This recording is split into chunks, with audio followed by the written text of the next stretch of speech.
Friends, again welcome to my YouTube channel Biology City. In this video, we will discuss section D of ISC Biology question paper 2025. There is section D. It is of 15 marks. इसमें total 3 questions हैं. एक question में choice दी गई, बाकी की 2 compulsory हैं. So here is question number 16. 16 का first question. Answer the following questions. Again, it is also divided in 2 parts. A part discuss any 3 contrivances for prevention of self pollination in flowering plant. Flowering plant में किन method से हम लोग self pollination को prevent कर सकते हैं, कोई भी 3 बताने हैं. तो ये आपका ये आउटब्रीडिंग डिवाइसेस है, dichogamy, herkogamy, self incompatibility and unisexuality. ये आपके कॉन्ट्रीवेंसेस हैं या फिर आपका आउटब्रीडिंग डिवाइसेस हैं, method and to prevent self pollination. कोई भी आपको 3 लिख देनी थी, उनको एक्सप्लेन करना था. डाइकोगेमी के केस में male and female part develop या फिर मैच्योर होता है डिफरेंट टाइम पे. हर्कोगेमी के केस में क्या होता है, फिजिकल सेपरेशन होता है एंथर एंड स्टिग्मा का, या बैरियर आ जाता है एंथर और स्टिग्मा के बीच में. लाइक कोई फ्लावर है, सपोज इस तरह से आपका एक फ्लावर है, बीच में पिस्टल है, स्टाइल है, स्टिग्मा है, एंथर इस तरह से बाहर की तरफ है और एक पेटल टर्न हो गई है इस तरह से. सो ये आपका बैरियर का काम कर रहा है. पॉलन अगर गिरेंगे भी तो पेटल के ऊपर गिर रहे हैं, या इस तरह से आपका स्टाइल है, थोड़ा सा टर्न हो गई, ये स्टिग्मा हो गया. और ये है यहाँ पे आपका स्टेमन के अंदर सॉरी एंथर के अंदर पॉलन डिस्पर्स हो रहे हैं तो स्टिग्मा तक नहीं पहुंच पा रहे हैं. तो depends upon the orientation of a flower, और वहां पे बैरियर होगा एंथर एंड या स्टिग्मा, हाँ एंथर एंड स्टिग्मा के बीच में. नेक्स्ट है self incompatibility. If pollen from the same flower falls on the stigma of same flower, then it does not fertilize because of this self incompatibility. वो fertilize नहीं करेगा. Self incompatibility वहाँ पे check point होगा, और वो किसके बेसिस पे होगा, जेनेटिक मैकेनिज्म के बेसिस पे होता है. सेम जीन्स होंगे, टोटली सेम जीन्स होंगे, तो वहाँ पे आपका रिजेक्ट हो जाएगा आपका फर्टिलाइजेशन. नेक्स्ट है यूनिसेक्सुअलिटी. यूनिसेक्सुअलिटी केस में क्या होता है, प्लांट में एक ही जो फ्लावर होगा उसमें एक ही आपका ऑर्गन होगा, सेक्स ऑर्गन होगा, या तो मेल होगा या फीमेल होगा. तो सिंगल रिप्रोडक्टिव ऑर्गन में खुद में ही फर्टिलाइजेशन नहीं होगा. तो फ्लावर इधर मेल और फीमेल होते हैं यूनिसेक्सुअलिटी केस में. And since a flower cannot fertilise itself if it only has one type of reproductive organ, so this also prevent self pollination. ये भी आपका सेल्फ पॉलिनेशन को प्रिवेंट करता है. Moving to the next part of 16 question. Oranges can be produced by a process like apomixis and polyembryony. हम लोग oranges को apomixis से भी प्रोड्यूस कर सकते हैं एंड polyembryony से भी प्रोड्यूस कर सकते हैं. State 2 differences between these processes. तो डायरेक्ट क्वेश्चन है, apomixis और polyembryony 2 differences बताने हैं. apomixis जो है वो विदाउट फर्टिलाइजेशन प्रोडक्शन होता है फ्रूट्स का, विदाउट फर्टिलाइजेशन होगा. ये एसेक्सुअल रिप्रोडक्शन पे बेस्ड है, लेकिन पॉलीएम्ब्रियोनी में फर्टिलाइजेशन होगा और ये सेक्सुअल मोड ऑफ रिप्रोडक्शन पे बेस्ड है. सो कोई भी आपको 2 डिफरेंसेस बताने थे तो यहाँ पे दिए गए. एसेक्सुअल है, ये आपका सेक्सुअल पे डिपेंड है, यहाँ पे मोर देन 1 एम्ब्रियो होते हैं सिंगल ओवम से फर्टिलाइज होके. और ये क्या होता है, एसेक्सुअल रिप्रोडक्शन होता है विदाउट फर्टिलाइजेशन. अगेन यहाँ पे पूरा डिफाइन किया गया है सेक्सुअल टाइप ऑफ, ये सेक्सुअल टाइप ऑफ. फर्टिलाइजेशन यहाँ पे नहीं होता है, यहाँ पे फर्टिलाइजेशन होता है पॉलीएम्ब्रियोनिक केस में. और एपोमिक्सिस केस में सीड नहीं बनते, फर्टिलाइजेशन नहीं हुआ तो ओव्यूल सीड में डेवलप नहीं होगा, बस फ्रूट मिलेगा. बट पॉलीएम्ब्रियोनिक के केस में सीड बनेगा और उसके अंदर एम्ब्रियो भी प्रेजेंट होंगे. And the offspring plants are genetically identical to that of the parent, क्योंकि एसेक्सुअल रिप्रोडक्शन जेनेटिकली आइडेंटिकल होंगे, क्लोन होंगे. एंड यहाँ पे जेनेटिकली आइडेंटिकल नहीं होंगे क्योंकि सेक्सुअल रिप्रोडक्शन का प्रोडक्ट है. क्वेश्चन नंबर 16 का ऑप्शन वाला क्वेश्चन को रीड करते हैं. Mention one example of each of the following. एक बैक्टीरियल सेक्सुअली ट्रांसमिटेड डिजीज का एग्जांपल देना है, एक वायरल एसटीडीज का देना जो वायरस से होती है, और एक प्रोटोजोल का देना है. So here are some examples. Bacterial में क्लेमाइडिया इन्फेक्शन, गोनोरिया या सिफिलिस. वायरल में herpes, AIDS, genital warts, hepatitis B. Protozoal में ट्राइकोमोनियासिस. नेक्स्ट क्वेश्चन यहाँ पे पूछ रहा है, state any 2 artificial method of contraception which also prevents transmission of STDs. देखिए transmission of contraceptive artificial methods बहुत ढेर सारे थे, बट यहाँ पे बोला है कि वो मेथड बताना है जो सेक्सुअली ट्रांसमिटेड डिजीज को भी प्रिवेंट करता है. तो अगर हम अपनी बुक के अकॉर्डिंग जाएंगे तो बैरियर मेथड को अगर हम ले रहे हैं सिंगल हेडिंग में तो ये तो सिंगल मेथड है, बट इसके अंदर आपका male condoms, female condoms, diaphragm cap आ रहा है तो इसको कंसीडर कर लिया जाएगा 2 आर्टिफिशियल मेथड में.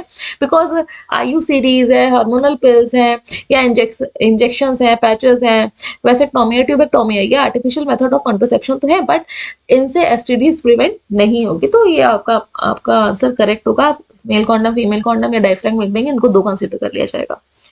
Next explain the rivet popper hypothesis, again direct question है। इस केस में एरोप्लेन को इकोसिस्टम कंसीडर करा गया था, प्रपोज किया था पॉल एरलिख ने। रीड कर लेते हैं। Rivet popper hypothesis theory that compares ecosystem to an aeroplane, ecosystem को एरोप्लेन से कंसीडर किया गया था, और जो इकोसिस्टम में स्पीसीज है उसको कंपेयर किससे किया गया था, कंपेयर क्या मतलब उसको किसके इक्विवेलेंट कंसीडर किया गया था आपका, उसमें जो नट बोल्ट्स लगे हुए हैं। सो रिवेट, तो इसको रीड कर लेते हैं एक्सप्लेनेशन में। Hypothesis compares the rivets that joint the aeroplane part of an ecosystem, species से कंपेयर किया गया था रिवेट्स को। सी, रिवेट्स को इससे कंपेयर किया था, स्पीसीज से कंपेयर किया गया था, और बोला गया था अगर पैसेंजर पैसेंजर मतलब हम लोग एक एक रिवेट्स को अगर हटाते हैं, इन रिवेट्स को हटाएंगे एरोप्लेन से, मतलब कि स्पीसीज को अगर हम लोग हटाएंगे, रिवेट्स किसके इक्विवेलेंट थे, स्पीसीज के, स्पीसीज को किससे हटाएंगे हम लोग, इकोसिस्टम से, ह्यूमन एक्टिविटीज है ना, तो इससे हटाएंगे तो the plane will eventually become too weak to fly. तो क्या हो जाएगा आपका प्लेन वीक हो जाएगा फ्लाई होने के लिए, मतलब फ्लाई की सेफ्टी पे आपका इफेक्ट होगा।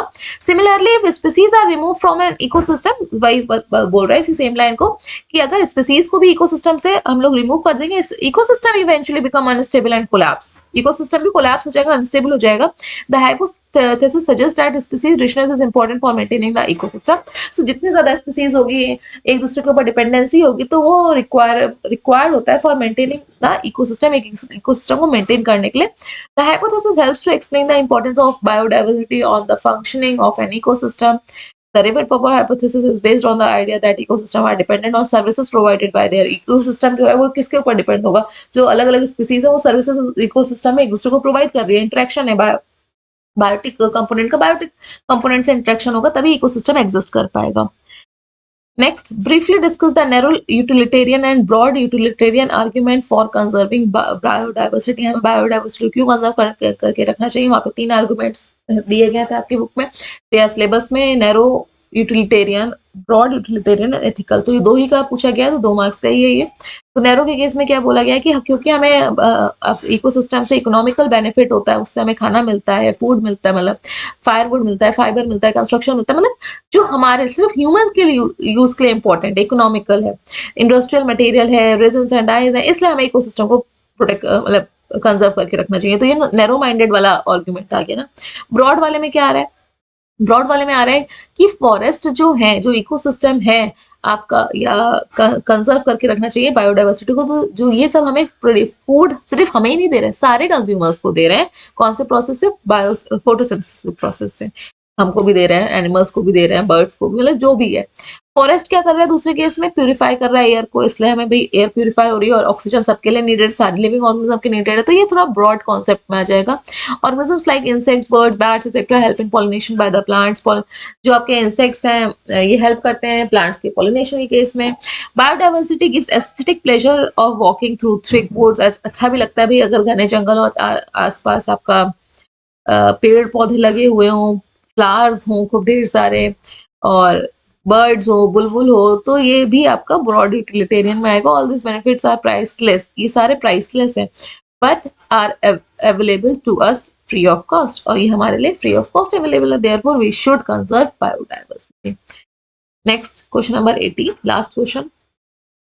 Consider the information given below about a family and answer the question that follow. यहाँ पे स्टेटमेंट दिए गए हैं, कुछ उनको कंसीडर करना है।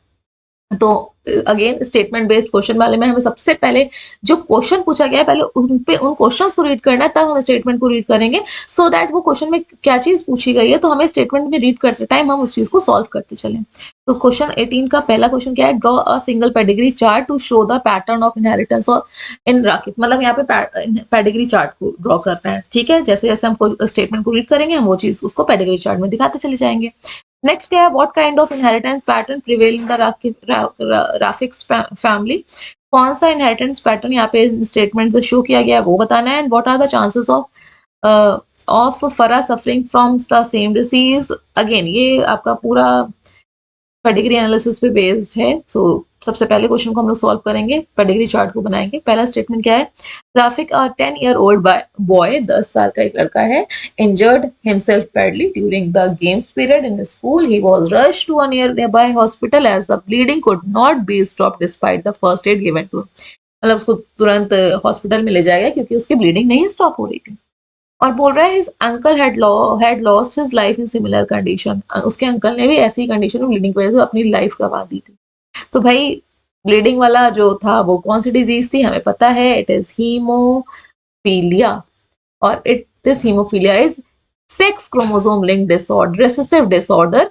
एक्स और सेक्स में भी कौन सा chromosome, x link, so x not x, x chromosome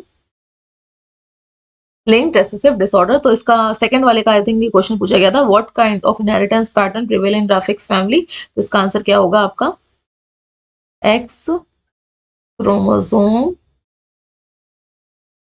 linked recessive disorder, ये आंसर होगा। अगर आपने सेक्स क्रोमोसोम लिंक्ड डिसऑर्डर भी लिखा है तब भी करेक्ट होगा, अगर आपने sex chromosome linked recessive disorder भी लिखा है तब भी आपका करेक्ट होगा। तो ये तो अभी स्टेटमेंट था, हीमोफीलिया हमें पता चल गया। Next, Rafik's entire family underwent a genetic analysis to detect the Breeder's disease. Breeder disease मतलब hemophilic disease, hemophilia. पूरी फैमिली ने जेनेटिक एनालिसिस कराई। His parents, sister, फरा, राफिक। तो अगेन सबसे पहले हमें राफिक दिया गया, जो मेन दिया है जिसके बारे में बात हो रही है, हम उसको ड्रॉ कर लेते हैं।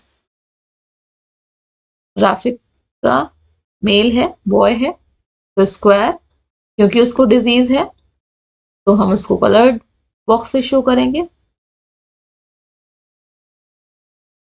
आगे रीड करते हैं। राफिक को ड्रॉ कर लिया, उसके पेरेंट्स को बना लेते हैं, पेरेंट्स।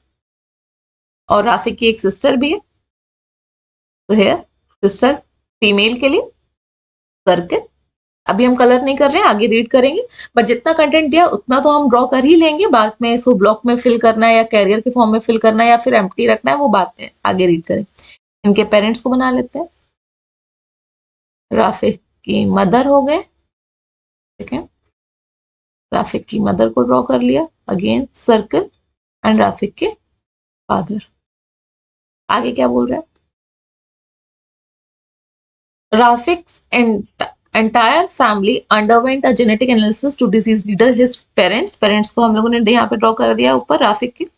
नेक्स्ट सिस्टर भी, फरा को भी बना दिया, and paternal grandmother, paternal मतलब फादर के साइड से उनकी grandmother was tested to detect the disease, तो पैटर्नल को भी बना देते हैं।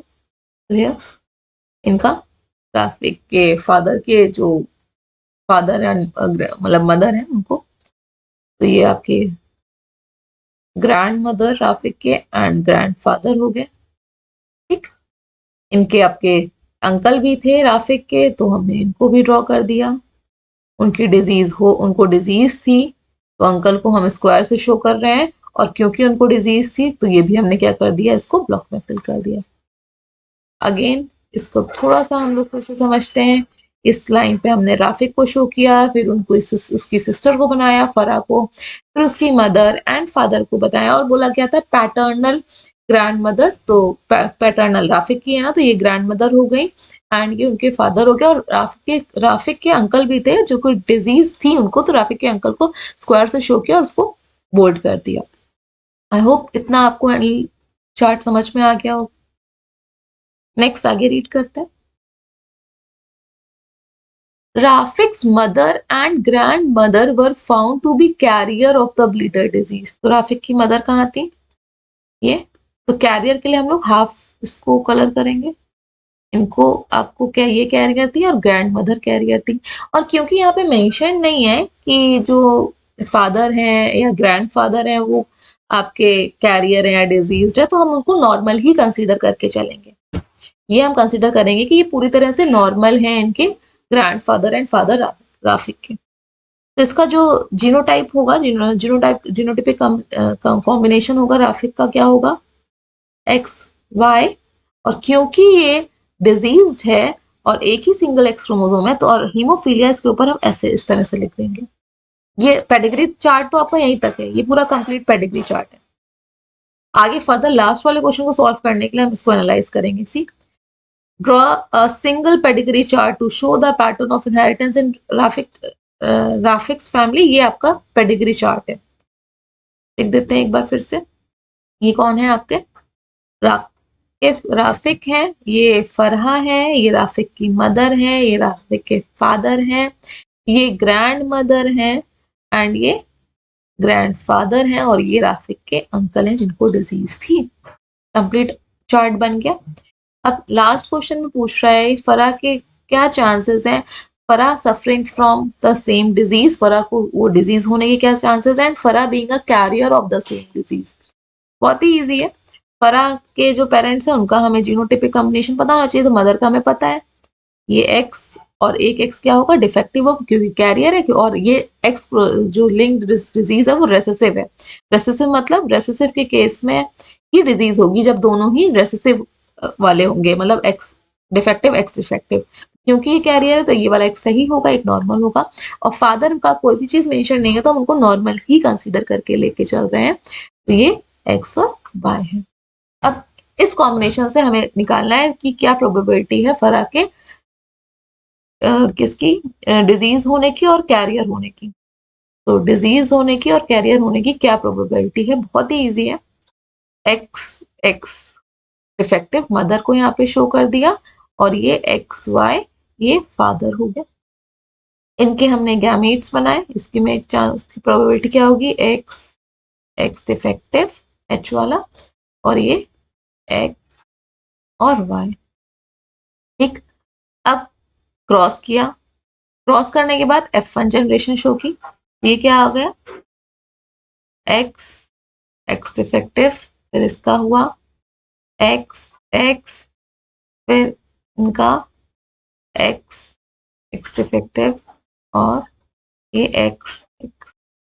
फीमेल वाले पहले हम देख लेंगे, एक ये फीमेल है और एक ये फीमेल है।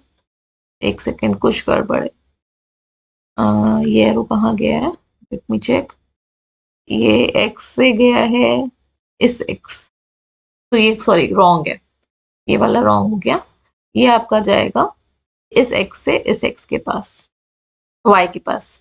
तो ये कॉम्बिनेशन क्या हो जाएगा, एक्स वाई एक्स वाई। तो फीमेल कौन सी है आपकी, एक ये है एक्स एक्स का कॉम्बिनेशन और एक एक्स और डिफेक्टिव एक्स का कॉम्बिनेशन है। तो फर्क के कितने चांसेस हैं, तो अगर हम यहाँ पे लिखते हैं 50-50% चांसेस हैं नॉर्मल के और 50 चांसेस है कैरियर के, सफरिंग के बिल्कुल जीरो चांस है, जीरो चांस है। ठीक है, सो आंसर क्या हो जाएगा, suffering from the same disease zero probability 0%, और कैरियर होने के कितने हैं 50% है, और नॉर्मल होने के कितने हैं 50% है।